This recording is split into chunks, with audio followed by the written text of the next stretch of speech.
Welcome to the Paranormal Stakeout radio TV show with Larry Lawson.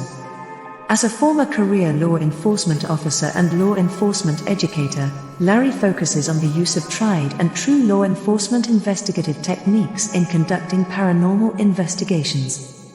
Despite his experience and training, Larry also keeps an open mind to discussions on topics that deal with evidence that are not quite as physical in nature.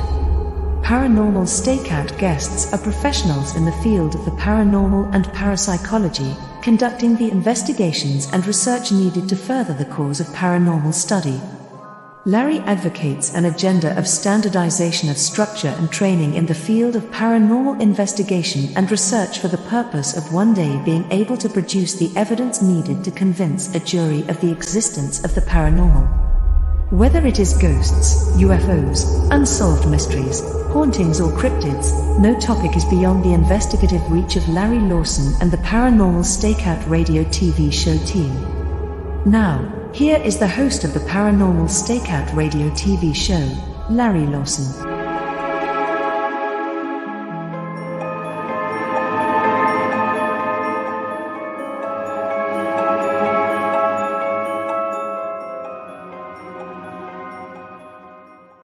And good evening, everyone. Welcome back to Paranormal Stakeout. I'm your host, Larry Lawson, welcoming you from beautiful Vero Beach, Florida, the headquarters of the Florida Bureau of Paranormal Investigation and Indian River Hauntings. And we're in the, if you're curious where Vero Beach is, we're just below Cape Canaveral on the East Coast, and about the center part of the state.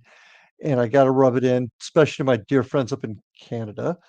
Weather's great down here right now, so it's a great time to be in Florida, and we really appreciate everybody being here. If you want to know a little bit more about my group, my team, check us out at paranormalfbi.com or indianriverhauntings.com. You can also check our Facebook out at Indian River Hauntings or Florida Bureau of Paranormal Investigation, and our YouTube channel, which is at the symbol at Indian River Hauntings 2341. If you want to see some of the investigations that we've been working on, and you can catch some of those also on our Facebook as well as this show.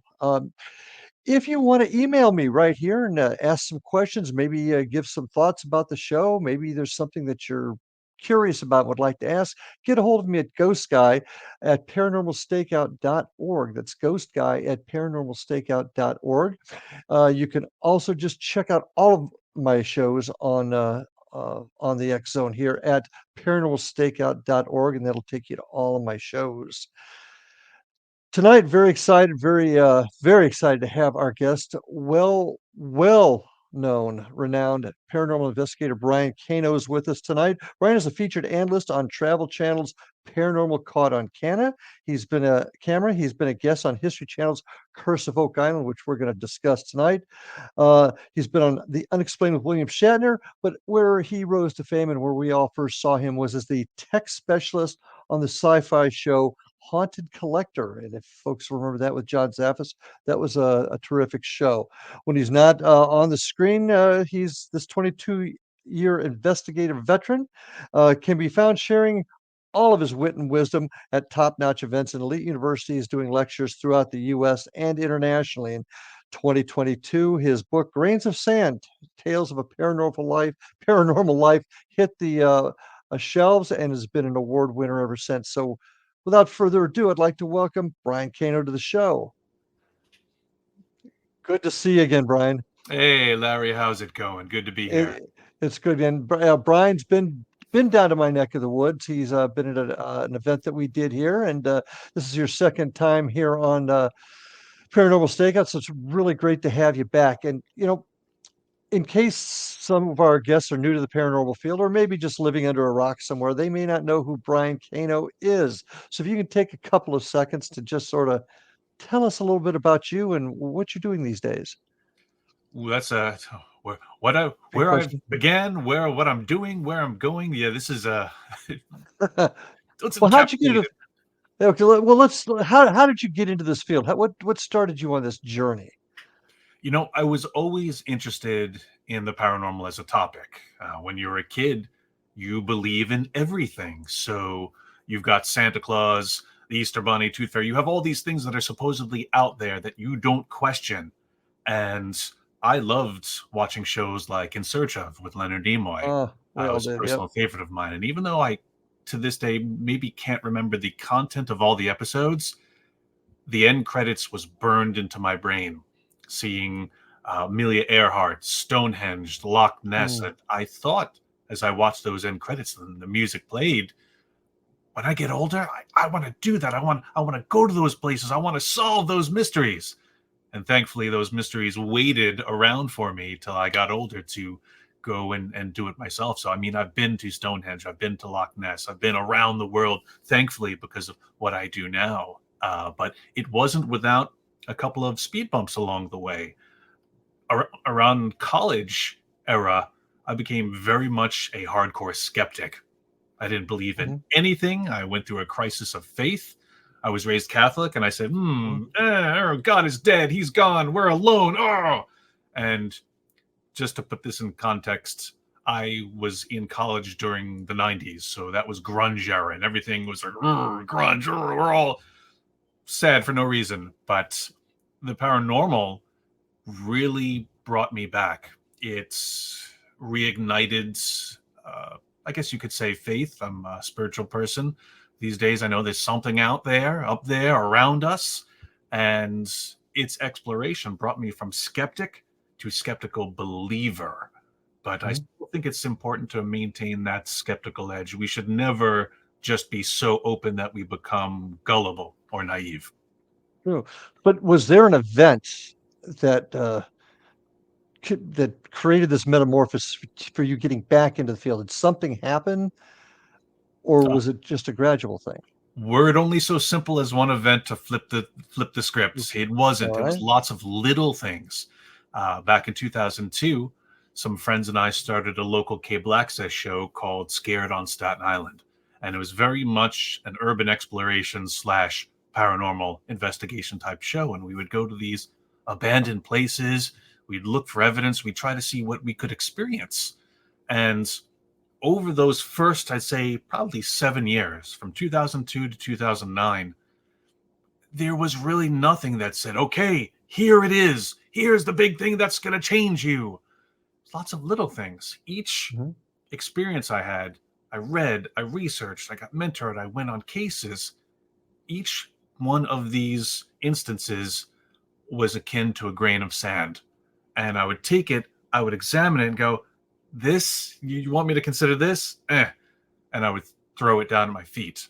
And over the years, all these little grains of sand throwing at my feet, metaphorically speaking, one day I looked down and I was standing on a beach made up of all those grains of sand, and I had to consider what that meant. So it wasn't one thing that changed me.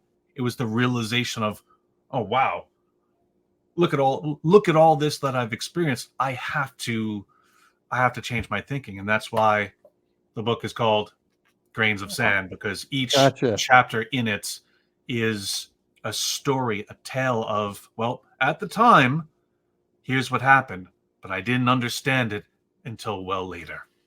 Okay. When did you start formally investigating, if you will? I mean, actually spending time going out on cases, collecting evidence. When did that really start for you? I mean, we started our cable access show in 2002, but I can't even front and say, oh, we were investigators. We were guys with cameras kicking around, just doing things, just off the seat of our pants. We wanted to see what we could experience. So it wasn't as methodical as it could be. And then in 2004, we all know what happened. Ghost Hunters came out. So boom! Yep, that changed everything. It changed the way the average person looked at it, perceived it. They're like, oh, this is a thing you could. Oh, those guys are plumbers. Oh, well, they're regular dudes. All right, I guess we could do it too. And so many people put on the black shirt and got out there and did it. And I was even affected too. I said, oh, look at that van. They've got gadgets. They've got tech. I need some tech too. And shortly after that, I got my first EMF detector. What was it? It was the Elf Zone meter. Oh, extremely low frequency. And I joke around and I call it the Fisher Price my first EMF detector, Yeah. because it's just it has 3 lights and that's it. You have no control over it, and it's not even a meter per se. It's a detector. But I Yeah. felt so empowered. I'm like, yeah, now. Oh, here we go. Now we're gonna find. Thinking back on it, did you really understand what it did? I mean, truthfully. No, no. Yeah. And that's why I try to have as much patience as I can these days when I see people using new things or doing it incorrectly. And I'm like, well, we all have to start somewhere. TV engenders you to believe that, oh, this is a ghost detector. All you have to do is just take it out and it's going to work and you're going to detect ghosts. No, it's all data collection. It's evaluating that data once you have it. And one of my favorite, there's two quotes that I love, and they're both by fictional characters. One being Sherlock Holmes: once you eliminate the impossible, whatever remains, however improbable, must be the truth. And the second was from CSI. Their lead investigator, Gil Grissom, said, follow the evidence. Follow the evidence. And a credo of mine, follow the evidence and go where the evidence leads you. The shows, and I want to get into Haunted Collector here in just a couple of minutes, helped or harmed the field? Your opinion? TV shows are entertainment. Be Mhm. entertained. I mentioned CSI, crime scene investigation. So a lot of people will watch it. They'll hear the Who's opening, and it's like, oh, here we go, we're ready. And it's very stylized. But there is some truth to it. At the same Mhm. time, there's a lot of Hollywood fabrication, and there's people A thinking, oh, lot. well, I can go into court because of CSI fingerprints, and that's not necessarily how it works. And a lot of people Oh, have been misled. But if it as a inspires cop? Oh, people yeah. to learn more, to get, how many people are now in the field of forensics because of that TV show? I see it the I same agree way with with you. the paranormal investigation shows. No one should just monkey see, monkey do. You can't watch, say, Grey's Anatomy and become a doctor tomorrow. There's schooling, but if you're inspired by it, that's great. So there have been shows that have done harm, but it's not really the responsibility of the shows to coddle their viewers.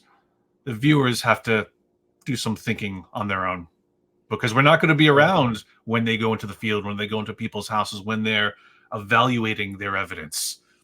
They have to look and get the proper education for that. Absolutely, and getting that training is what's vital, and just a bugaboo of mine, that's what we don't have enough mentors and people training folks that seriously want to, take this field seriously and do research. So that I totally agree with you on there. Now, we're about ready to take our first break, so I don't wanna get too deep into it, but, you started on Haunted Collector what year? Oh, that was in 2011. 2011. How did you get there briefly? Oof, John Zaffis. It was all the ziggity. You can't be in the paranormal seriously for any extended amount of time and not run into John Zaffis. And thankfully, I ran into him at just the right time, and it became a project called John Zaffis: The World Within, which is a Mm. documentary we filmed and made about his life. Interesting, interesting. Well, we're about ready to take our first break. When we get back, I'd like to talk a little bit about that show and where you're going from here. So, folks, stay with us. We'll be back right after these messages. And my guest today, Brian Cano. Stay tuned. And we are back with my guest, Brian Cano. And just before the break, we began talking about the show that really brought you to the forefront of most of us in the paranormal field, and that was Haunted Collector with John Zaffis. You mentioned you became part of a project he was working on. Can you go into a little detail about that? As I was saying before the break, you can't be in the paranormal for any extended amount of time and not run into John Zaffis. He's a fixture. They call him the godfather of the paranormal, and that's for good reason. Just 2 years ago, he celebrated his 50th year in the field, and I was blessed enough to be able to work with him on the show for as long as we did for those 3 seasons. But before that happened, it was pretty much just running into him on the convention scene, and he saw what me and my guys were doing with Scared. And I remember it was at a convention in Gettysburg, and my motto is always show up strong. We've got to show up strong. Whatever we're doing, we have to present in our best way possible.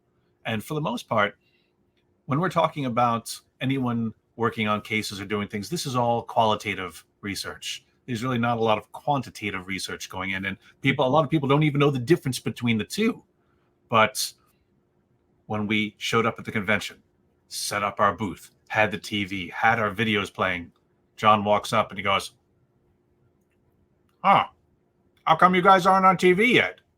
And we're like, "Well, we don't know. Your guess is as good as ours." And our material was always very independent. We did it for ourselves. We did it in the age before YouTube, before TikTok, before cell phones, so we did it old school. And I think that prepared us in a certain way to do it right. And once we got involved with him, doing a documentary about his life was probably one of the most fun projects I've ever worked on. We lived in his house for a month. We followed him. We went to work with him. Everything he did, we were there with a camera. When he woke up in the morning in his pink or purple bathrobe and shuffling into the kitchen to get coffee, there we were with the camera. And we learned so much. I'm still learning from that time. And folks don't really, many folks don't even know what his lineage is. He's related to the Warrens. He's the nephew of Ed Warren. So that in itself is interesting. Now, his show, Haunted Collector, he specialized on that show. I realize the depth of his and the breadth of his background, but that show focused on items that were haunted. Can you kind of explain that theory a little bit? It's funny because when the show came out, everybody scoffed at it because they were used to the ghost hunter / ghost adventure model. And it was very much, okay, we go and here's how it goes. It can only be this. When we introduced the concept that, okay, items can be haunted too, everyone's like, no way. Oh, that's silly. Oh, you guys are just trying to take things. And now hop on Facebook, hop on Twitter. Everybody's got haunted items. Everybody's got museums and looking for things. And it opened up the concept. And sure, we had to be the punching bag for that bit of growing pain for the field. But if you look at it conceptually, everything is energy and vibration. A haunting is just an expression of that. So be it the land, the house, a person, or the item. It's just orders of magnitude. So if an item can be considered to be haunted, one of two things is happening. Either A, there is a spirit attached to it or has some involvement with it that it doesn't want to let go. It's literally attached to this. Or the item itself is a catalyst for pre-existing energy in the home. And this is why sometimes people will move and the activity follows them because maybe they still have that heirloom. Or they've moved into a house, there's dormant activity, they go to a yard sale, they go to, and it could be anything, and they bring the item in and it doesn't mesh with that energy. And all of a sudden activity pops up and they're like, oh my God, what's going on? And it might be that item that caused it. And the item itself isn't magic or haunted or cursed. It's just what started off those chain of events. So are you suggesting perhaps that an item, intelligent versus residual haunts, we've all talked about it, one of the many disagreements and discussions we have in the field. So are you suggesting that perhaps items can be the catalyst for a residual haunt? It could be. And again, because everything is energy and vibration, look at just let's take something back from chemistry class and physics. All right, take a room, fill half of it with hydrogen atoms, half of it with oxygen atoms. Eventually, over time, these elements they're gonna mix and intermingle and become water. But it's going to take some time. But if you introduce a catalyst to this, say maybe a piece of platinum, boom, you'll get a big expenditure of energy, an explosion. This catalyst causes those reactions to happen quicker. So the haunted item is like that catalyst that, all right, yeah, there are things, there's energy. It might be dormant. It might never present but maybe its introduction into that environment will cause that reaction enough to be perceived by the people who live there. Almost like that final key to the chain that makes things happen. Right. I see exactly what you're saying. Um, this leads into an important question that I do like to ask my guests, and I'd like to get your opinion on this. What's a ghost? What is your philosophy? What is your opinion of this phenomenon that we all seek? Semantics and nomenclature are very important. I mean, the English language has words for 5, 6 words for every possible object and subject, but they're all slightly different. And it's important to use the right words because they're not interchangeable, or at least they shouldn't be. So you go down the list: ghost, spirit, specter, spook, shade, etc. But as we whittle it down, the 2 big ones, ghosts, I assign to residual. A ghost is literally just that echo. Yes, I've seen a ghost. You can't interact with it. You can't change it. It's an echo of what was. Whereas a spirit has free will. A spirit is intelligent. A spirit can interact with you. You can get its story, get to the bottom of why it's here and what to do about it. And that's why, again, producers on TV don't necessarily care about this. They just want the scariest thing. So ghost hunters, ghost adventures, ghost fill in the blank. Gotcha. Okay. So that's interesting. I've never heard it quite put like that, but it makes sense. But what do you think? What do you think happens after we finish here? What is this spirit? I like the residual ghost connection. That's a great way to put it. So what is the spirit? What is that? What is it that we're seeing, and why are we seeing it, in Brian Cano's opinion? And it's got to be opinion, because I mean we've all been kicking around, crawling in the dark, trying to get to the bottom of this, and we don't have any solid evidence to say, well, this is connected to that. We have a lot of ideas. We have a lot of theories, and not even theories. We have hypotheses that have yet to be borne out. But if the intelligent spirit has free will, just as I'm here talking to you now because I chose to come on this show at 8 o'clock on a Thursday, I wanted to be here, so here I am. Spirits can go back to where they were loved, where they had an experience. Maybe they're curious. We live on a haunted planet. Where we are, they are. So it kind of bristles me when you go to a famous haunt and they tell you about the history of the place, and they tell you about the 3 ghosts that live there and are always there. And I'm thinking, they're not always there. And I mean, if they're intelligent, they're not always there. And even if they do come, it's not an amusement park, so they're not going to perform the way we hope to. And I got to tell you, all the famous places, some of the big ones, which I will not name, people go and expect to have the exact same experience they see on TV or that they heard their friends have. And I'm thinking, what's the point in that? Why do I want to have the exact same experience? I would rather have a new experience and add to the story, get more information. Otherwise, it literally is just an amusement park ride where you're following that same track over and over again. And I think that's a problem with many folks in the field. And I use a term, paranormal thrill seeker, for example. And the world is full of them. Maybe most of our teams are paranormal thrill seekers, hoping to have that knock in the middle of the night, or maybe see the chair move, and wow, that's great. And they move on with the rest of their lives. And there's nothing wrong with that.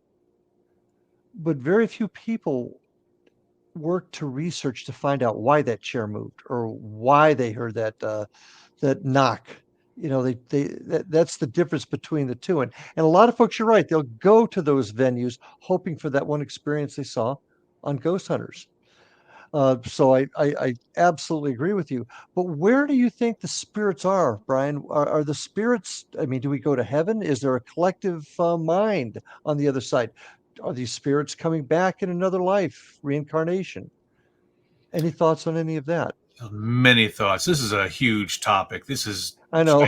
This is gigantic. But I really do feel, and again, from someone who was raised Catholic, lost religion, came back to spirituality, and is constantly forced to experience things that have me reevaluate what I thought I knew.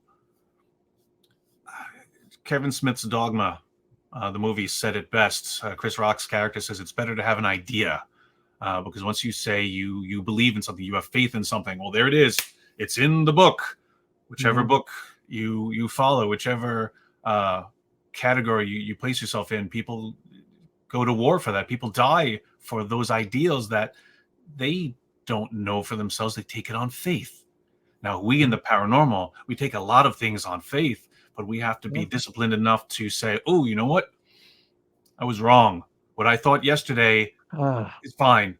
I have more information. That modifies what I thought I knew. So now I have to change. And this is why I've been the skeptic, the scientist, the believer. I'm a skeptical believer these days because, like I said, it's important to be skeptical, but you have to follow that evidence. So what happens to us when we die? I've been researching that forever, and the closest I've come is this bubble within a bubble theory.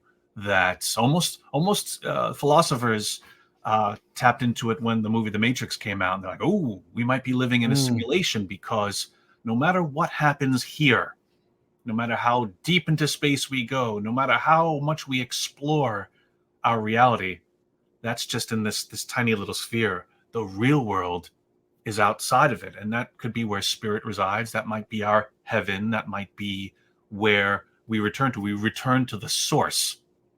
Now, there's a great movie. It's fictionalized, but it helps people understand. But you have to be ready for it. It's called What Dreams May Come, with Robin Williams. And in it, it's a very sad movie. So you can't watch it on a sunny day thinking, hey, Robin Williams, oh, that's Mrs. Doubtfire, I'm going to laugh. You are not. It's a heavy movie, but it goes into the topic of, well, when you go to the other side, things aren't always as they seem. And down here, we have your benevolent haunts, like, oh, grandma's here. Oh, I smell her perfume. Grandma isn't always grandma, because when she passes and goes on to the next phase, grandma was only one aspect of this whole energy that represents who she is. So maybe now she becomes something else. Maybe you were something else back then. And we have to remember that. Heavy thought, but we got to take our break. And I want to get back on this topic along with a bunch of others. I hope we have enough time. Folks, stay with us. Brian Cano is my guest. We'll be back right after these messages. And we're back with my guest, Brian Cano. And, Brian, I owe you an apology. I kind of put you on a spot innocently, but on purpose. And that is getting your opinion on the philosophies, because nobody really knows what it is we're dealing with on the other side. That is the mystery, I think you'll agree, that we are trying to solve. And there aren't really any experts out here, because nobody knows for sure what the heck is going on and why we experience what we do. But do you think, whether it's the TV shows or just human nature, maybe our egos refuse to allow us to admit sometimes we're wrong, or that we don't really know? And have you experienced that? Go ahead. That's entirely. I mean, that's an excellent point. Our egos so often get in the way. We think we're the pinnacle of evolution, of development, and there's so much we don't know. There's more that we don't know than we do know. And the average person, just on your daily existence, from the moment you wake up to the moment you go to bed, there's I'd say a lack of humility in that. Yeah, we don't know a lot. And I mean, asking me the question, what do I think happens? That's an important one. It needs to be addressed. We have to delve into it. Otherwise, what are we doing? We have to know what goal we're approaching. But if we see, oh, that goal is wrong, we have to change course. We have to have the wisdom to do it and just say, okay, you know what? I was wrong. Exactly. We have to be able to say, maybe your point of view fills in some gaps that I didn't have. I didn't have it quite right. And I think the lack of that humility has been one of the things that have kept us back from moving forward, held us back. I will say something, though, to a term you used earlier, the field. The field. And, the field is very small. And many people it's important to address what exactly that is. Being interested in the paranormal does not mean you are in the paranormal field. Going on a ghost hunt on a Friday does not mean you're in the field. Wearing a black Fair enough. t-shirt does not mean you're in the field. I'm barely in the field. If you're a researcher, yeah, you're doing work. You're trying to evaluate and get down to the data. Yeah. And I've noticed that the bubble of paranormal enthusiasts comes down to tourists, investigators, and researchers. And again, there's nothing wrong with being in any of those categories, but you have to know which category you're in. So the Know people what who lane go you're to in. famous haunts and want to scare, yeah, they're tourists. People like you and me, and it took me a long time to learn this. I can't get mad at them because they don't do it the way I do it, or do it or as serious as I am, because Yeah. they never said they were. But some Well, people think they're in one category when meanwhile they're not. and that's hence the term I use, paranormal thrill seeker. There is, hey, why do people jump out of airplanes for Yeah. that thrill? Would I do it? No, I'm not going to jump out of a perfectly good airplane, but they do it for the thrill. So there's a place for everybody in the field, or whatever we want to call But it. it's not a field. Granted, but there's a place for everybody in the journey. We'll call it the journey. But the folks that want to find the answers, there is a distinct difference, and there's a place for everybody. But the ones that are trying to find the answers, those are the ones that need to move forward. And you did something, and I would like you to take a couple minutes to talk about this. When you were down and you were at an event we did a few years ago, you did an experiment in the old library in Fellsmere. And I was very impressed with it. My team was very impressed with it. You called it the psychic projection experiment. Do you still do that? You still? Oh yeah. Explain that. I can't remember what the success rate was back in Fellsmere, but to date, it's worked, I believe, 49 times. Now, what the psychic projection experiment is, this is firmly a parapsychological experiment. I posit that a good deal of the EVP that we collect is not coming from spirits; it's coming from us, because there's expectation. There is we're seeding certain things. Now, for example, you hit record on your recorder and you start asking questions. Questions come out like, what year is it? How many are here? How old are you? Okay, now, what do these have in common, these particular questions? They're all stuff that we want to know. I mean, that we're wanting to. More specifically, they're numerical questions. The answers have numerical values. So when you ask, what year is it? Already in your mind, you're thinking, okay, I know what year it is, and I know what I'm hoping to hear. When you play it back and you're listening and you hear any sound, you're trying to force it into that preconceived assumption. Now, because we have that, it's impossible for us to wipe our minds and not think that. Maybe when we're making the recording, those thoughts are being projected out and get imprinted on our devices. So yeah, especially for things we know the answers to, I feel like we're doing it. And in an effort to prove that, the psychic projection experiment, I have people sit, I say, all right, guys, we're going to record, but we're going to choose a word, and we're going to do nothing but think of that word for the next 60 seconds and imprint it on the device. Like, all right, guys, you see my recorder and you have the word, get it on there. Get it on there.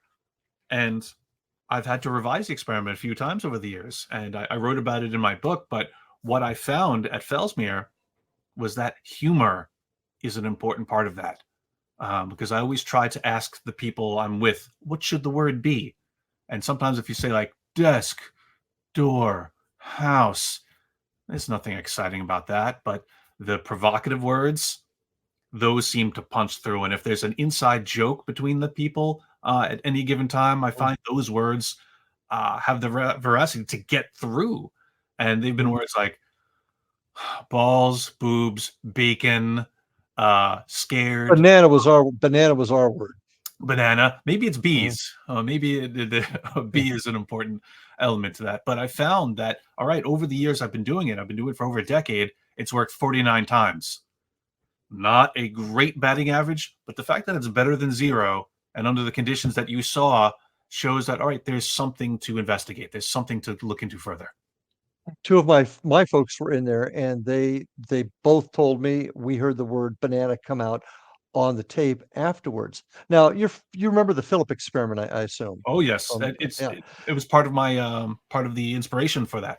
right, and you take the Philip experiment we've talked about on the show, folks. This is a group in Toronto back in the 70s that created a guy named Philip, did it, and going through this just briefly, but created a guy named Philip, did a very closed investigation on it, and Philip responded to him, but Philip was a product of their own creation. Does this go to prove that a lot of a lot of what we may be experiencing, you just said it, is a product of our own mind and what our mind is capable of doing that we have yet to figure out? Does that make sense? Yes, We don't know the strength of our own mind and what our own mind is capable of, and in this case, does it create evidence unwittingly? every square is a rectangle, but not every rectangle is a square. The fact that something might fit a hypothesis we have in the field or conceptually, it might fit. It doesn't necessarily mean it's the explanation. There could be many explanations. And once we find something that works, it doesn't necessarily mean that it's true for every instance that we Mhm, encounter it. Now, the power of the mind, I really do feel that, okay, this meat suit we're in, it's resistance.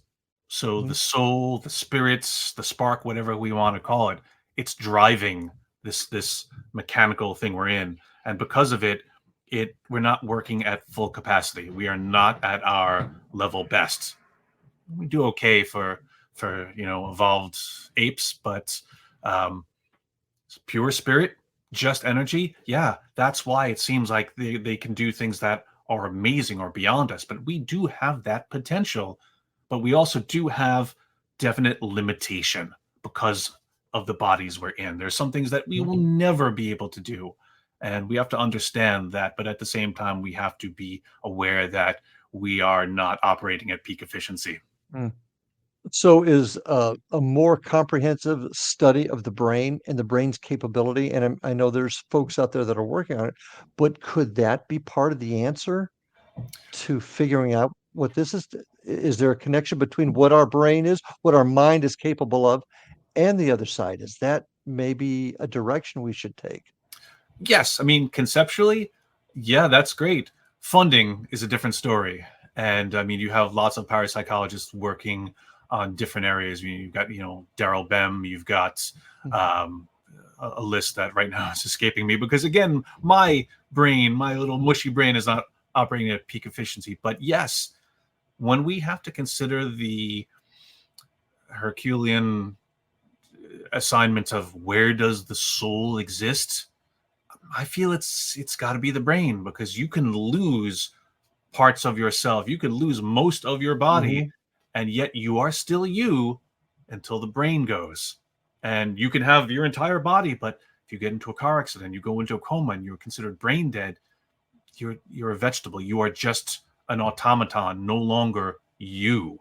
So mhm, that almost implies that yes, the soul is mixed up in this chemical, physical, electronic thing that's going on up there. And more studies of that.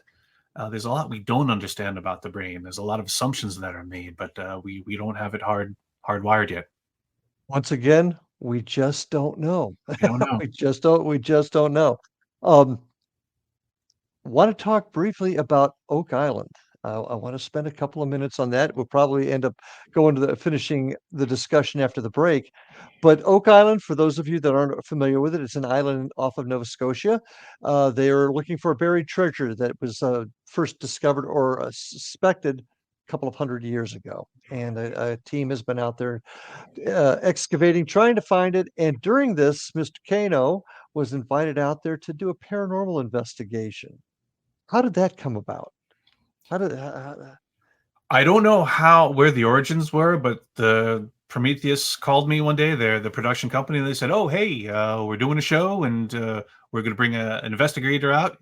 That would you like to be that?" I said, "Yes, 100%. I would like to come to Oak Island. And next thing I knew, I was on a plane to Halifax, checked out the islands. There was a lot of the TV end of it where my call time was 10 a.m. I show up at 10 a.m. There's nobody there. And I'm thinking, where is everybody?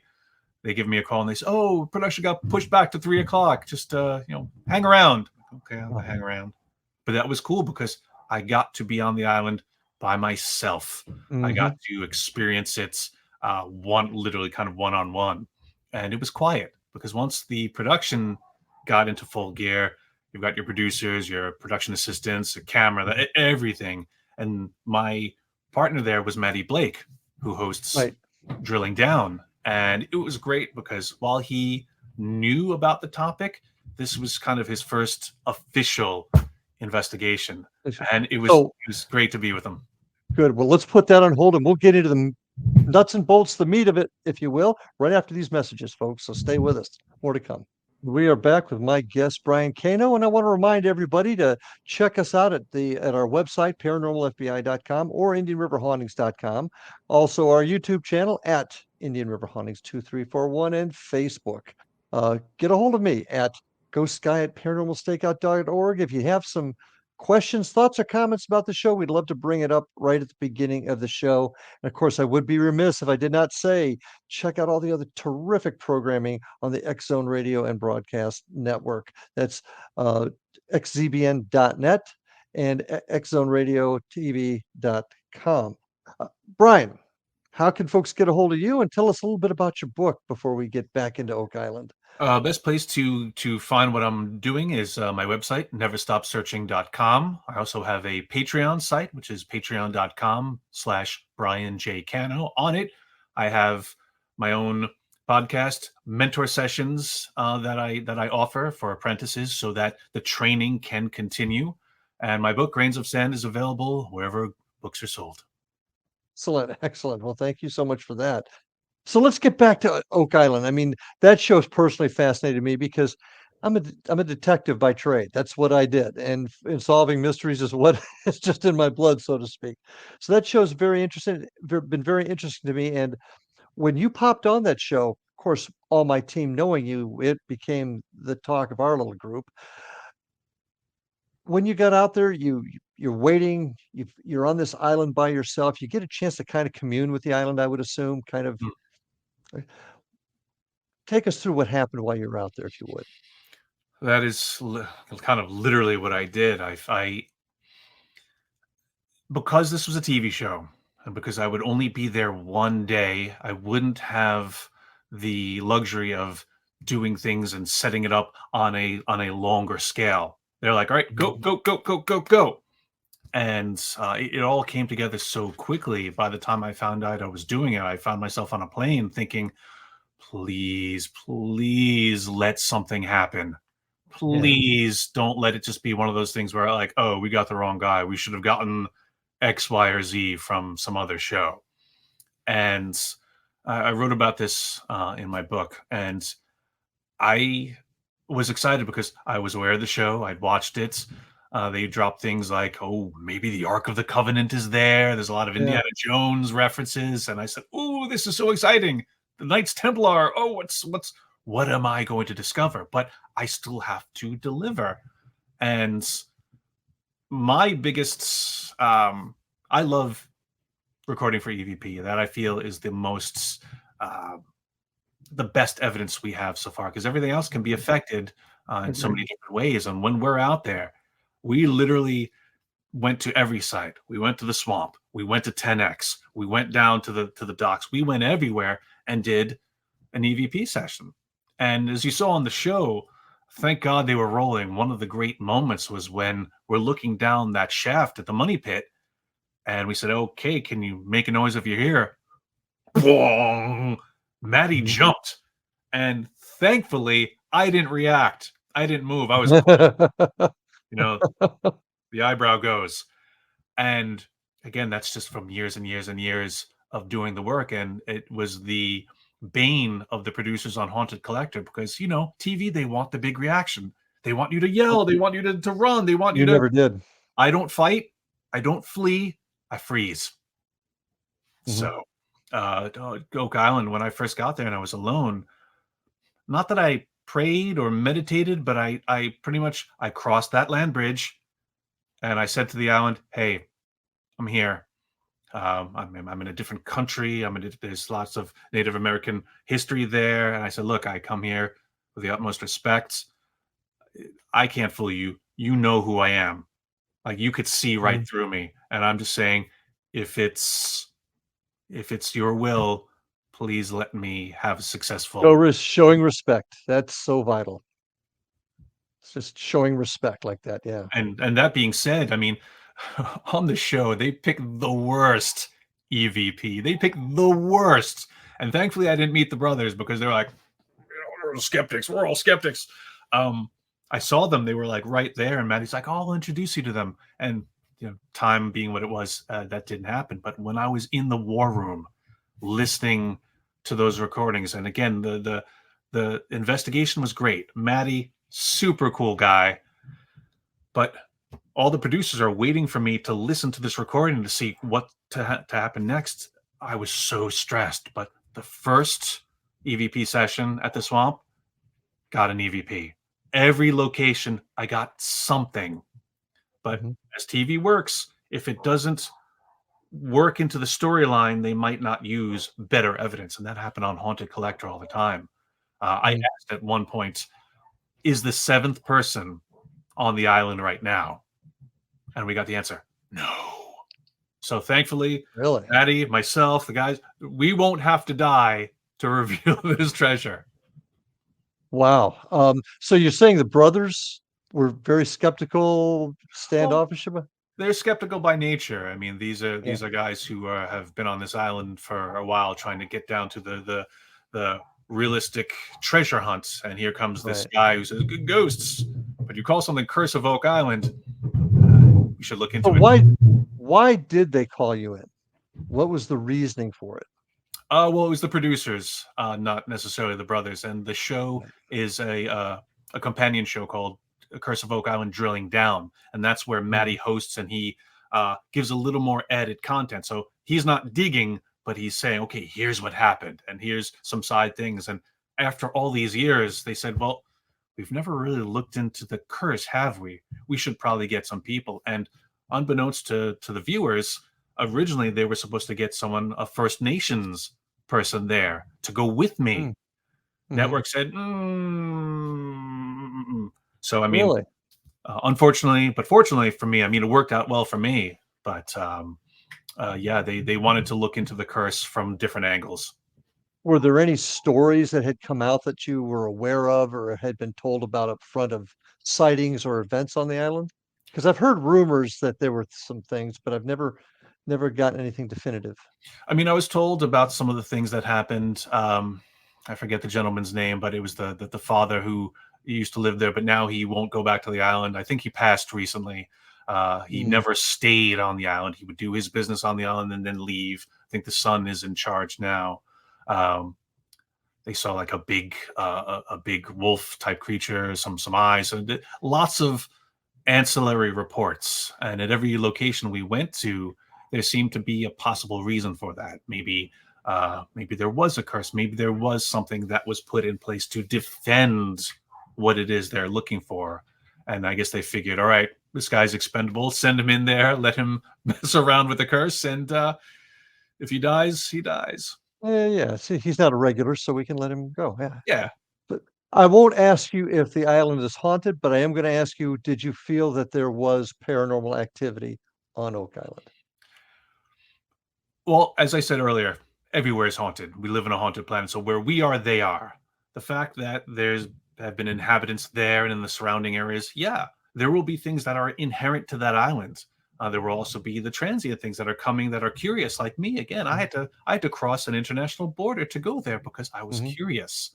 But that being said, when I was alone on the island, the fact that I could reach out to the island, I wasn't doing it in a way where like, oh, I hope you're there. I felt like I was, yeah, I'm talking to the island. And I Mm-hmm. felt maybe like it heard me. Uh, there was a weight there. There was a definite presence. Okay, that's fair enough. And one topic we really didn't go into, but you kind of just touched on it there. People get the impression that spirit is landlocked in a spot. They died there, so they must be there. And that is so far from the truth. They are transient. I believe you actually used that word. They are transient. So who knows who you would ancient seafarers you had that may be just passing through at any given time.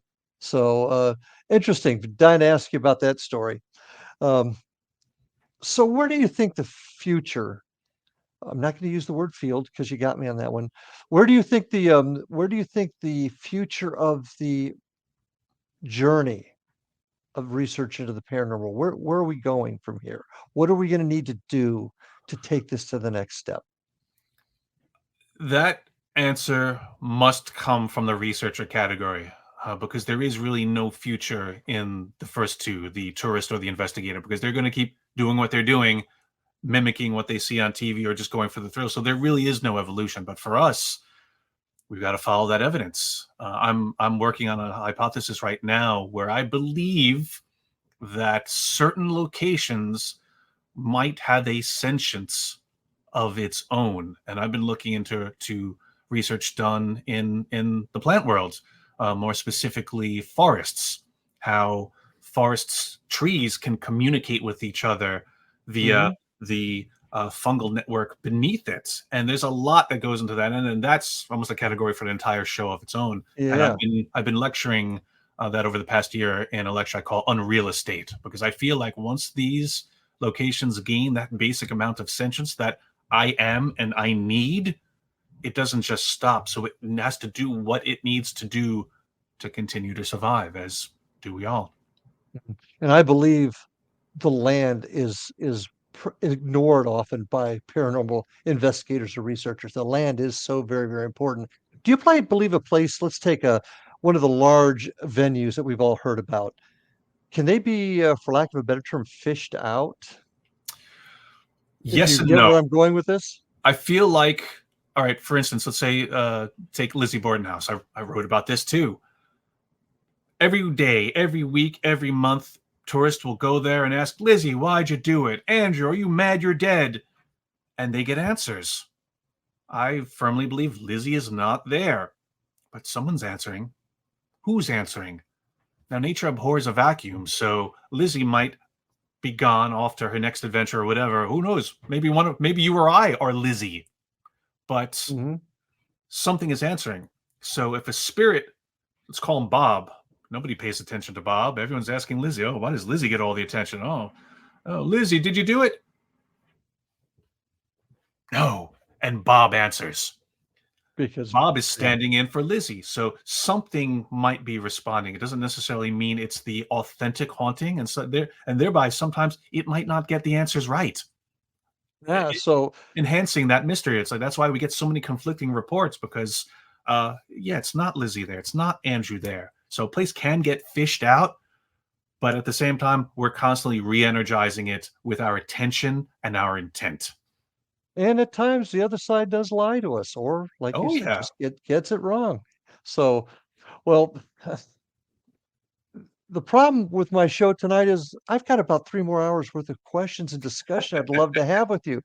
But unfortunately, we're just about out of time, folks. Brian, I really truly appreciate you being with us tonight. I hope maybe you'll join us again and we can continue this discussion and get more into the philosophy. So once again, thanks for being with us. Brian Cano, folks, thank you. And folks, appreciate you being with us tonight. It was a great show.